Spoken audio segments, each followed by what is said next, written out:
Merci. Donc effectivement, il faut que j'excuse Frédéric Guyon qui n'a pas pu venir.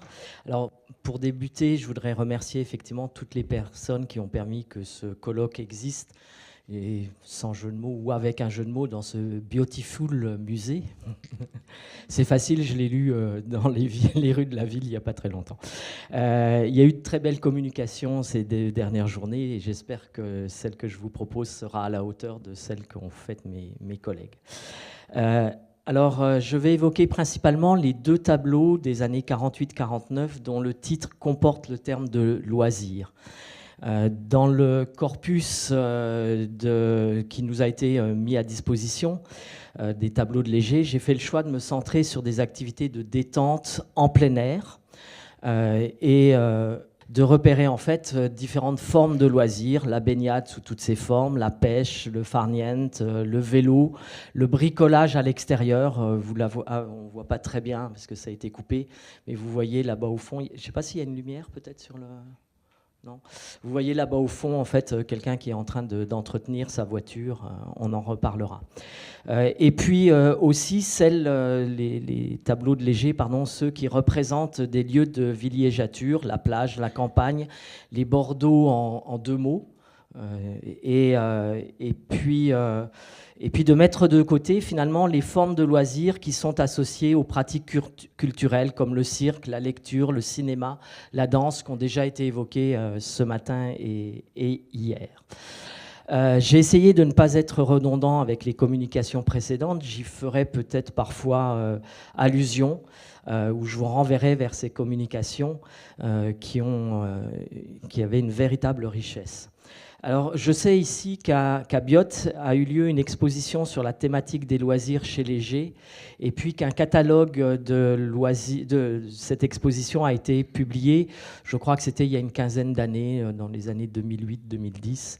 Je vais essayer de reprendre des éléments sans trop être redondant avec ce qui avait déjà été écrit dans ce catalogue. De manière plus large, cette thématique du temps libre va me permettre d'analyser le travail de Léger de manière transversale, ou du moins de suggérer des pistes et de poser quelques hypothèses. Les loisirs, par exemple, en miroir d'une préoccupation qui est très chère à Léger, les travailleurs, les classes populaires, et puis partant l'engagement politique de Léger. J'essaierai aussi de mettre les loisirs en perspective d'autres éléments, comme la ville et sa modernité, ça a déjà été évoqué un peu ce matin, par exemple, et puis d'évoquer aussi la question des couleurs, rapidement. J'essaierai aussi de répondre à la question des formes de loisirs qui ont été peintes par Léger, la bicyclette, la baignade, mais finalement, est-ce tout, est-ce l'essentiel? En particulier, Christian et d'autres collègues à midi me jetaient l'idée que Léger ne s'était pas intéressé au nautisme et à la voile, notamment. Alors en filigrane, enfin, on évoquera aussi les questions de l'influence états-unienne, des voyages et des séjours que Léger a fait outre-Atlantique, et de montrer finalement que ces séjours ont eu une influence à propos ou sur la manière dont ils représentent les loisirs. Alors, pour débuter, je voudrais vous proposer une analyse un peu formelle des deux tableaux portant sur les loisirs. Bien sûr, ça a été dit tout à l'heure, je ne suis pas un spécialiste de l'histoire de l'art, ni de la sémiologie, mais je vais néanmoins essayer de m'aventurer très modestement sur ce terrain, et vous pourrez bien sûr me corriger sans problème tout à l'heure. Et puis, donc en premier lieu, et rapidement, quelques éléments classiques à repérer dans les deux tableaux que vous aviez tout à l'heure à l'image, intitulés « Les loisirs ». Il faut zapper avec les différents boutons. Donc nous avons affaire à deux toiles de relative grande taille, 154 par 185 pour l'une, celle que je vais appeler dans la suite de mon propos la bleue, que vous avez ici à droite de l'écran, et puis 113 par 146 pour la seconde, la rouge, donc un peu plus petite, mais globalement on est dans des mêmes formats, et des formats qui... Alors ce sont des huiles peintes sur toile, mais surtout des formats qui sont assez courants chez Léger. Alors, on peut citer par exemple, entre autres peintures, entre autres tableaux, la belle équipe, les 4 cyclistes, les acrobates et les musiciens pour la période des années 40 à 50, période durant laquelle Léger a travaillé les loisirs. Et puis, dans la période qui précède, celle des années 20 et 30, et vous verrez pourquoi je fais ce choix, on peut citer aussi Hommage à la danse, Hommage à la danse ou Les Perroquets, donc pour cette période de l'entre-deux-guerres. Alors, je vais essayer de revenir aux deux toiles avec un doute quant aux dates de peinture. Par exemple, sur le catalogue du MoMA, la première qui s'appelle Hommage à Louis David, qui est ici, est mentionné avoir été débuté à New York en 1944 et terminé à Paris en mai 1949. Et puis sur le catalogue raisonné, j'ai cru lire l'inverse. Alors je ne sais pas, vous m'aiderez peut-être à y voir plus clair dans ces dates. Ça n'a pas tellement d'importance sur mon propos, puisque effectivement, ce qui m'intéresse, c'est les dates de fin, donc 1949-1950. Voilà. Alors, on peut, pour débuter le propos, s'amuser à jouer au jeu des 7 erreurs. Les deux toiles sont assez semblables. Si vous les regardez comme ça, de manière un peu large et grossière, finalement, elles sont assez semblables. Et en même temps, elles sont très, très différentes. Alors, par quelques éléments à titre d'exemple, ici, alors j'ai pas de lumière, je suis désolé. Sur la bleue, ici, vous avez un document, un papier, sur lequel est mentionné l'hommage à Jacques-Louis David, qui est très explicite. Et puis, dans la version rouge, les personnages n'ont pas bougé, mais l'hommage a disparu, ou n'a pas été encore, alors selon les chronologies, n'a pas encore été posé. Alors, donc deux œuvres qui finalement sont relativement différentes, même si d'aspect elles se ressemblent. Et je peux peut-être, et là aussi ça lancera le débat tout à l'heure, me lancer dans quelques hypothèses, des moments de la journée peut-être différents. La journée ici sur le bleu, la fin de journée le soir sur la rouge. Peut-être le coucher de soleil donc sur la rouge, les oiseaux sont partis, le vent a diminué, et puis on peut aussi émettre l'idée, là encore une proposition, une hypothèse à discuter, du temps qui passe. L'arbre est mort, les fleurs sont fanées, des déchets ou des cailloux jonchent, mais plutôt des déchets jonchent la plage. Et puis ça peut aussi renvoyer, si on inverse les dates, à ce que disait Alex ce matin sur la Renaissance. Finalement, on aurait un tableau qui devient à nouveau vivant avec la végétation qui renaît après une période un peu plus difficile.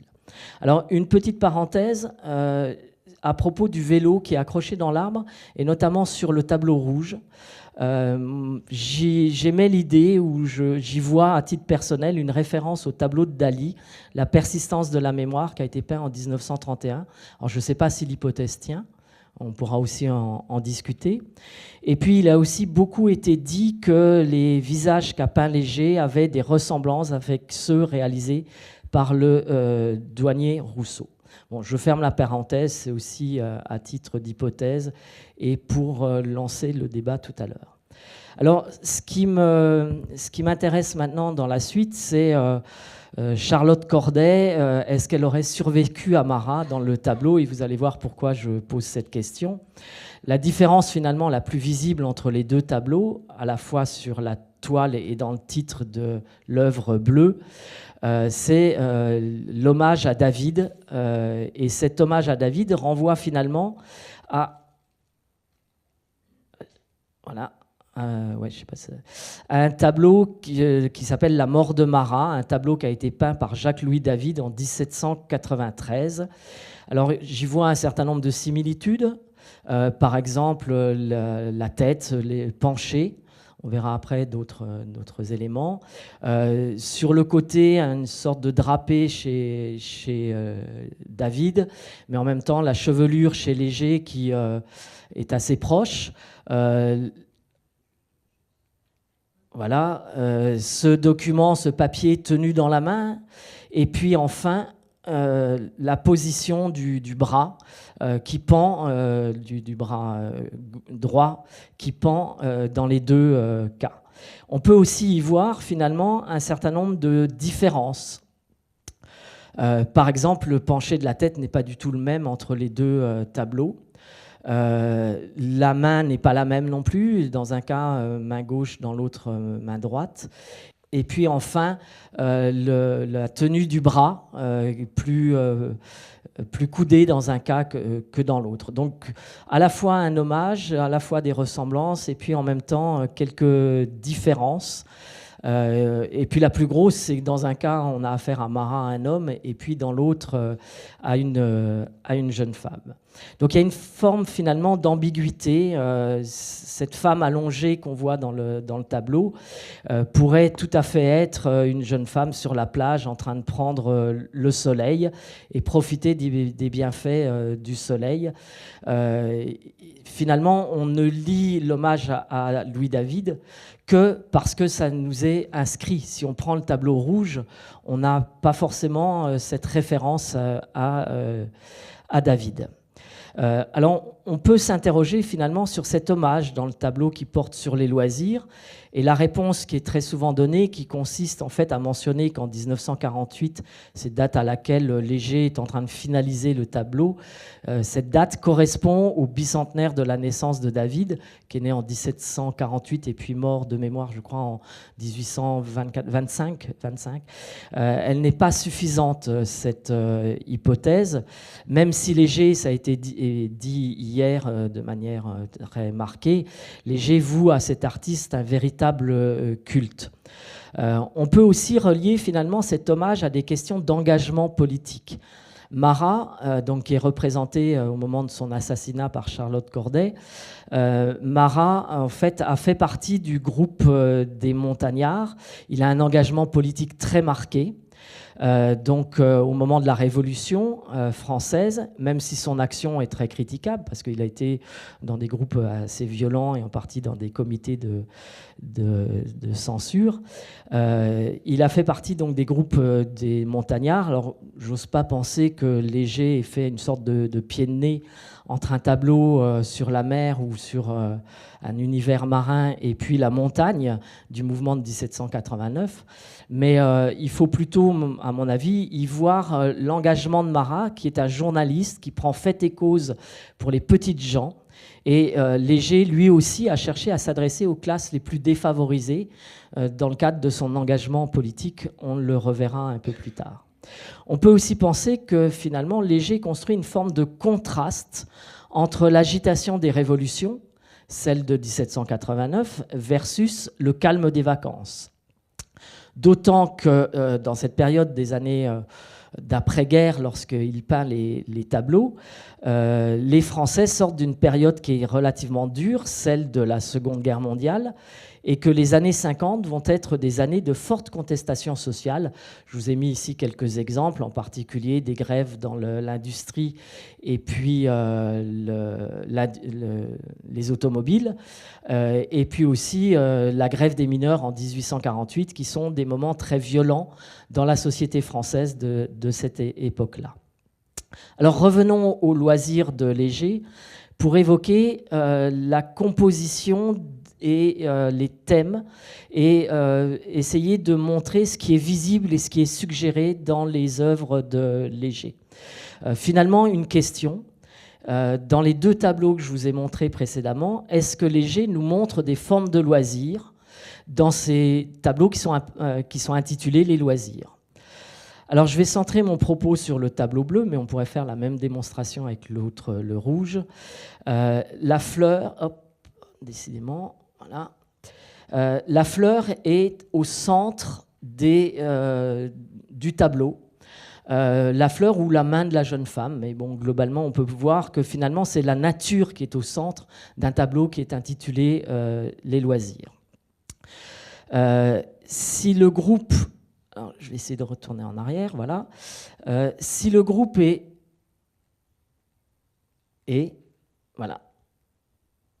relativement centré, finalement, il y a aussi quand même une partie à droite qui est un peu plus remplie que la partie à gauche. Ce matin, Alex évoquait effectivement la présence des deux vélos qui est très marquée, et on le voit très nettement, l'axe vertical passe par le personnage numéro 2, mais en même temps laisse plus de place sur la gauche du tableau.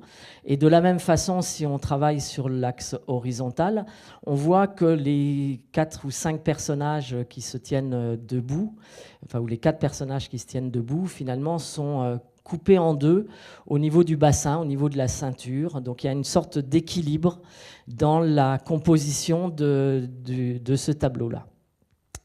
Le tableau s'organise autour de verticales, des lignes très rectilignes qui forment des parallèles.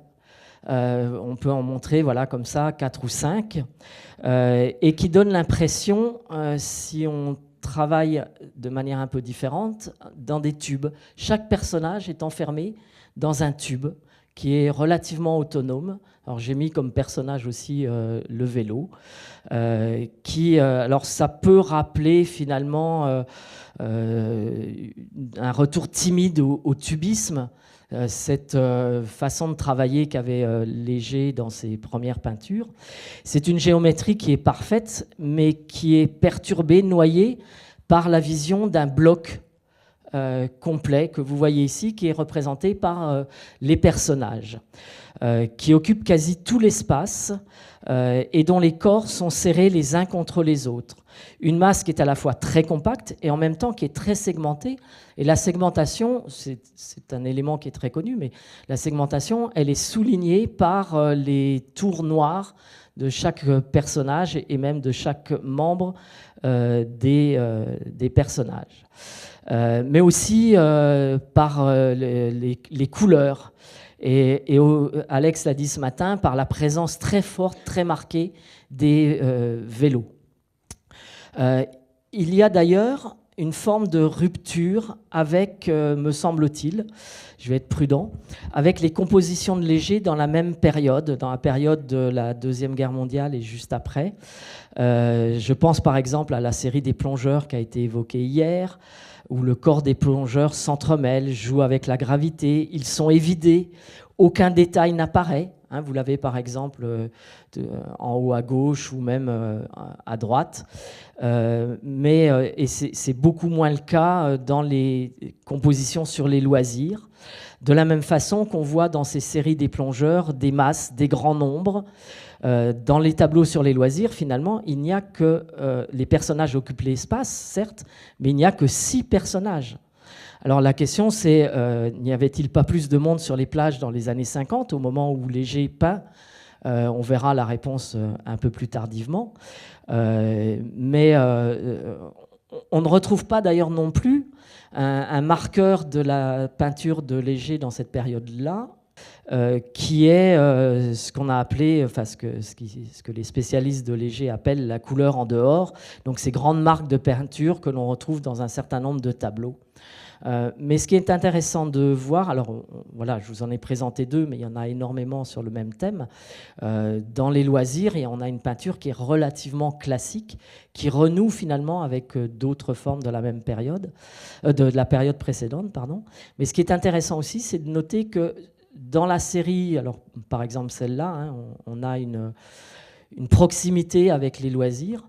Mais je disais, ce qui est intéressant, c'est de constater aussi que certains tableaux sur le thème des loisirs sont présentés sous 2 versions. Une version qui est peinte, relativement classique, et puis une version qui fait apparaître cette peinture, cette couleur en dehors, comme c'est le cas par exemple sur les 2 états de ce tableau sur le campeur. Paradoxalement, ça n'est pas le cas pour les loisirs. Il y a 2 voire 3 versions, on le verra après, mais avec une technique qui est assez équivalente, qui est celle que l'on voit ici à gauche, avec une peinture organisée. Et pour une autrice qui s'appelle Catherine Q, qui a travaillé sur le catalogue MoMA, les 2 tableaux sont une sorte de transition parce que la couleur est forte, la lumière brillante, les souvenirs de l'Amérique sont encore présents, mais le mouvement précipité, les compositions centrifuges de ces années ont disparu et à leur place apparaît, dit-elle, un dessin plus serein, calme, résolu et non explosif. Alors, dans le tableau des loisirs, on peut aussi repérer des séries de lignes horizontales. Donc elles ne perturbent finalement que très peu l'impression générale tubulaire de verticalité, de masse, mais elles renforcent finalement l'idée que l'on est sans doute dans un univers balnéaire, un espace de l'horizontalité. Je l'ai écrit en 2 mots pour bien insister sur cette idée d'horizon que l'on a à la mer. Si on est bel et bien, je crois, ou j'insiste, à la mer, on pourrait imaginer qu'effectivement on est aussi au bord de l'eau, à la campagne. Il faut noter que le spectateur observe la scène depuis l'eau. On est, alors on le verra, je vais la passer comme ça tout de suite. Voilà, on est du côté de, si vous voyez ici en haut à gauche, on est du côté de l'eau que vous voyez en bas du tableau. D'ailleurs, à propos de l'eau, il faut mentionner que sur 2 des 3 toiles qui ont été peintes sur les loisirs, la mer ou l'eau est la grande absence de la peinture. Elle est présente uniquement dans une des toiles, la toile rouge, celle de, alors selon les dates, vous me direz, et encore en tout petit en bas, donc elle ne donne pas l'impression d'une masse et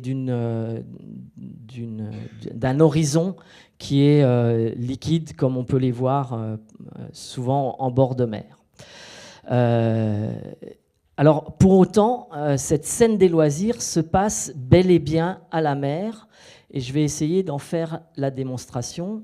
Bon, ça, c'était pour vous amuser. Donc, on va passer.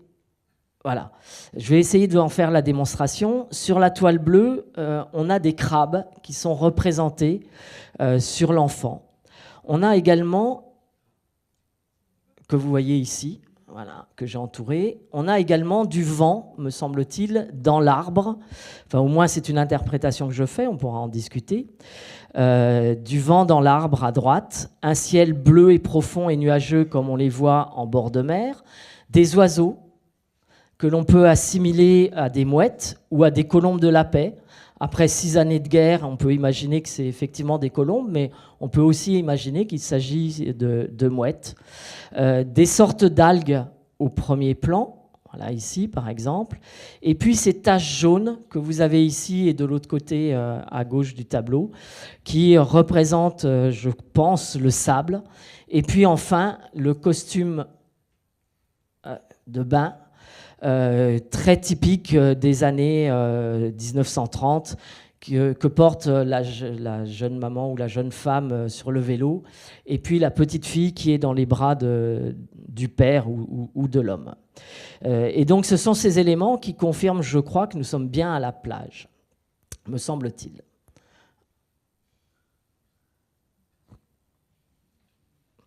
Alors, inversement, on peut s'interroger sur les vêtements des autres personnages. Costume 3 pièces, enfin un canotier, pardon. Alors certes, le canotier est emblématique des bords de mer, mais surtout des costumes 3 pièces avec cravate pour les hommes. Un juste au corps qui fait penser plutôt au cirque pour la petite fille, il est là. En tout cas, pas de Marcel. Donc ce vêtement des bords de mer. Et c'est donc plus à travers le décor, plus qu'à travers les vêtements et l'exis corporel de la plupart des personnages, que Léger nous suggère qu'on est bel et bien au bord de la mer. Un autre élément des 2 compositions, un autre élément des 2 compositions, c'est la quasi-absence de profondeur de champ. Alors certes, les personnages occupent tout l'espace, donc ils masquent finalement d'une certaine partie l'arrière-plan. Quelques ombres sur les bras qui donnent un peu de relief et qui cassent les silhouettes plates, mais on est dans le cadre d'un univers en 2 dimensions, contrairement à d'autres tableaux de la même période. Je vous en ai mis par exemple un exemple là sur la gauche. Où les constructeurs, on en a parlé ce matin, où on voit ce dièdre avec les poutrelles qui donnent de la profondeur. On pourrait réévoquer aussi Partie de campagne ou Le campeur, où il y a plusieurs plans qui sont suggérés, mais Léger le dit lui-même, il avait rejeté le travail en 3 dimensions. Et quand il le fait, il me semble que c'est en superposant des plans en 2 dimensions. Donc on a une succession, par exemple, sur la campagne, là-bas, de plans en 2 dimensions qui donnent du relief, mais qui finalement restent très, très plats. Alors non seulement les personnages sont plats, je vais essayer de suivre avec les diapos, voilà, mais ils sont comme figés, une impression donnée par un regard qui est perdu dans le vague.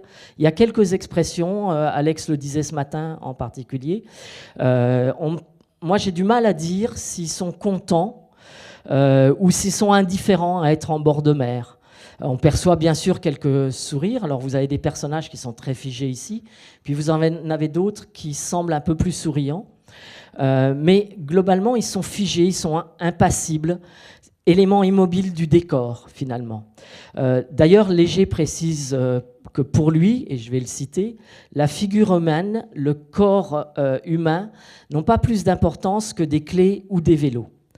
De même, dans le catalogue du MoMA, il déclare en 1952 que l'on peut considérer la figure humaine non pas pour sa valeur sentimentale, mais pour sa valeur plastique. C'est pourquoi, dans l'évolution de son travail, depuis 1905 jusqu'à aujourd'hui, la figure humaine est restée volontairement inexpressive.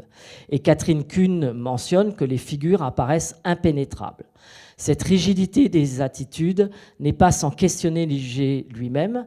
Pour revenir à la série des plongeurs, par exemple, il s'interroge sur comment rendre compte du mouvement, des acrobaties faites durant le moment du vol, durant le plongeon. Là, sur la plage, pas de mouvement, sauf celui du décor que j'ai évoqué tout à l'heure. 5 minutes, ouais. Je vais essayer de faire vite. Alors, je vais essayer d'en venir à la forme, après la forme, pardon, au fond. Le thème des loisirs dans la peinture de Léger date de la période des années 50. Les références, par contre, il fait des références finalement au Front populaire et aux politiques sociales, et elles sont très nombreuses, même si les toiles, je vous le disais, sont peintes après-guerre et que le contexte a changé. Il faut ici évoquer ce qui a été dit hier, la proximité de Léger avec le Front populaire. Tout aussi nombreuses sont les sources d'inspiration puisées aux USA. En 1949, Léger écrit « Cette peinture, et il s'agit des loisirs, illustre parfaitement l'influence qu'a eue l'Amérique sur moi pendant les années de guerre. Léger a été presque plus baigné dans l'ambiance des loisirs d'outre-Atlantique que le français. En tout cas, l'évolution des loisirs des années 50 semble lui échapper. Sur les 2 tableaux, pas de voiture, contrairement au fait qu'on en voit énormément en bord de mer dans les années 1950. La voiture apparaît finalement dans une seule version de partie de campagne. Je l'ai évoqué tout à l'heure au début. Léger semble ignorer que les années 50... semble ignorer les années 50 car son message est autre. Il renvoie le lecteur de sa peinture aux politiques des congés payés de 1936. Ça nous ramène à l'idée d'un artiste qui ne cherche pas systématiquement à être inscrit dans son époque. Nous sommes en 1936, dans ces 2 tableaux sur les loisirs, en attestent les bicyclettes qui émaillent les nombreux tableaux de Léger. Il considère d'ailleurs que les objets, notamment ceux qu'il peint, sont le symbole des époques. Et inversement, quand on lit sa peinture, grâce aux objets, on peut situer chronologiquement la date du travail, qui n'est pas forcément la date de la peinture. Dans les loisirs, peints en 50, on a des références sur les années 36. Alors, les vélos sont très présents parce que ça nous suggère la période des années 36. Il fallait pouvoir se déplacer avec le moyen de transport accessible aux ouvriers et un moyen de transport peu onéreux. Le vélo, par ailleurs, est un outil d'émancipation et un moyen de voyager pour les classes populaires, un symbole des classes ouvrières, même si on a un mythe qui a habilement été entretenu par le Front populaire, puisqu'on sait par les travaux notamment de Pascal Horry et d'autres que les politiques sociales ont été plus concernées des jeunes à bicyclette. Alors je ne vais pas vous chanter la chanson d'Yves Montand, mais on pourrait, que des familles telles que Léger nous les présente dans les toiles sur les loisirs. À propos des vélos, Léger va écrire « Je me dis que sur mon vélo qui roule doucement, capricieusement, bercé par les courbes de la route, je suis en ordre avec la nature. » Ça renvoie à ce qu'on disait tout à l'heure sur la nature au centre des tableaux sur les loisirs. D'après lui, le vélo est bel et bien un outil pour accéder à d'autres univers, notamment celui des loisirs.